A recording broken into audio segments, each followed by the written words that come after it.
જય સ્વામિનારાયણ બધાને। આજે છે રાંધણ છઠ।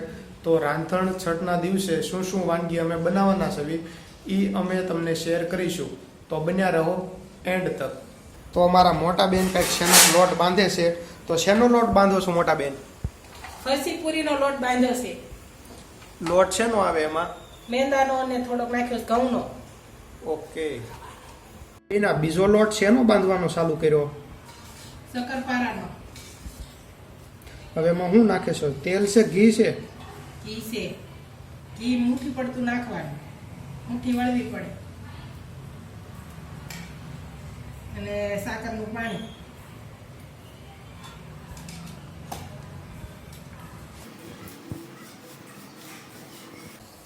જો હવે આપણો લોટ મિક્સ થઈને રેડી થઈ ગયો છે। મુઠ્ઠી પડતું મોણ થઈ ગયું છે, એટલે આ રેડી થઈ ગયો છે। હવે થોડું થોડું પાણી નાખતા જશું ને લોટ બાંધતા જશું।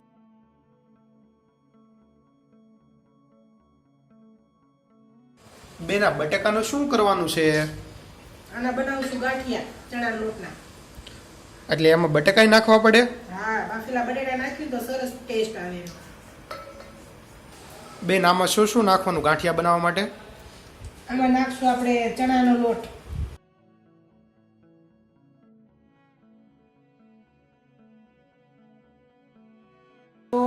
લાલ મરચું પાવડર, જેને જેવું તીખું મળું ભાવતું એ પ્રમાણે,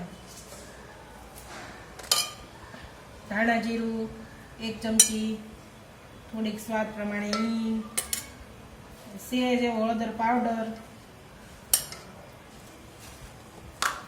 ચપટી કજમા, મીઠું સ્વાદ મુજબ,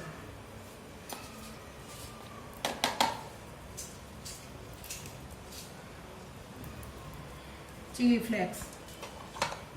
ફ્લેક્સ ને થોડાક ઝીણા કરી લીધા છે।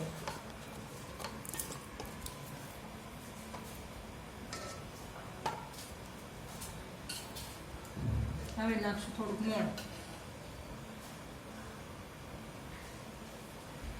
1 પાવડો મોણ નાખ્યું છે। હવે સારી રીતે મિક્સ કરી લઈએ।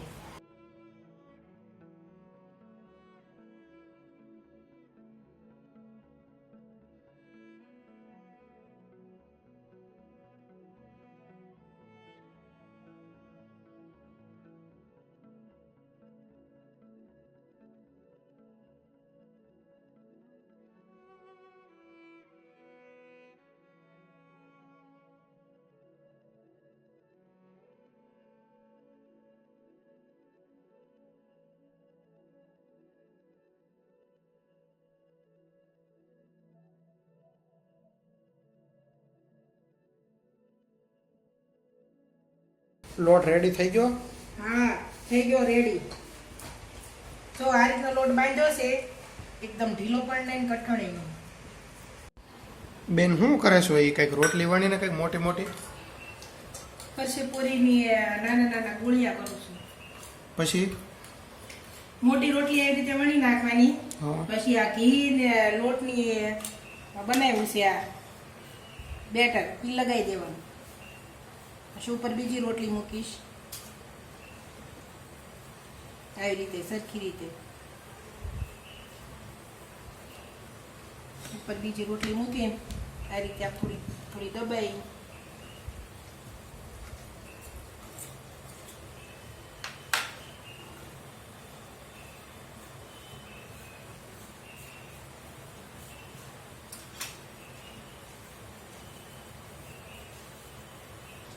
હવે ધીમે ધીમે આવી રીતે રોલ દબાવતું જવાનું, વાળતું જવાનું, જેથી પોલો ન રહે।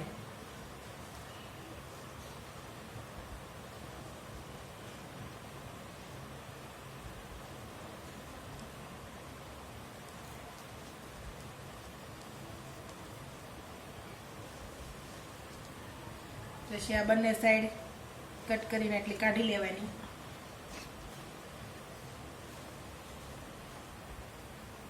નાના નાના માપસરના કટિંગ કરી લઈશું।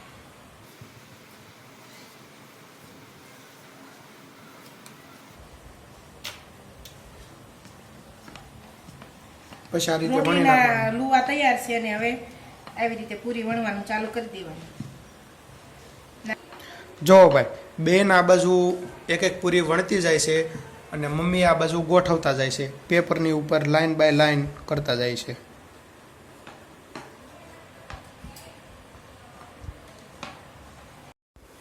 જો ભાઈ ગરમા ગરમ પૂરી તળાઈ છે. બેન શું કેવું છે? ફરસી પૂરી બહુ સરસ થઈ છે, એકદમ પડ છૂટા છૂટા પડે છે. જો તો ચાલો બધા ગરમા ગરમ ફરસી પૂરી ખાવા. એકદમ ક્રિસ્પી બની છે. ગાંઠિયા બનવાની કંઈક સ્મેલ આવે છે. શું બનાવે છે ગાંઠિયા? હા, બનવા મજા ગાંઠિયા. ઓ હે એક નંબર.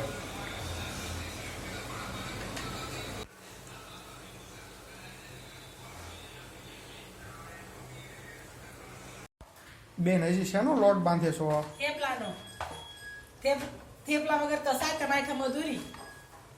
થેપલા તો હોવા જ જોઈએ. બહુ ઝાઝા બનશે એવું લાગે છે. તે કાલ સાતમને દિવસે સવારે ને બપોરે ને સાંજે ને ખાવાના હોય તો જોઈએ જ ને. બેન આ બાજુ શું તળે છો? મકાઈના પૌવા. કેમ ચેવડો બનાવવા? હા. જો ભાઈ ગરમા ગરમ પૌવા તળાય છે. આ બાજુ થોડાક તળાઈને આવી ગયા છે. હું એડિટિંગ કરવા બેઠો ત્યાં તો ચેવડો પણ રેડી થઈ ગયો. જુઓ ચેવડો. આજનો બ્લોગ અહીં પૂરો થાય છે. મળીએ નેક્સ્ટ બ્લોગમાં. ત્યાં સુધી બાય બાય.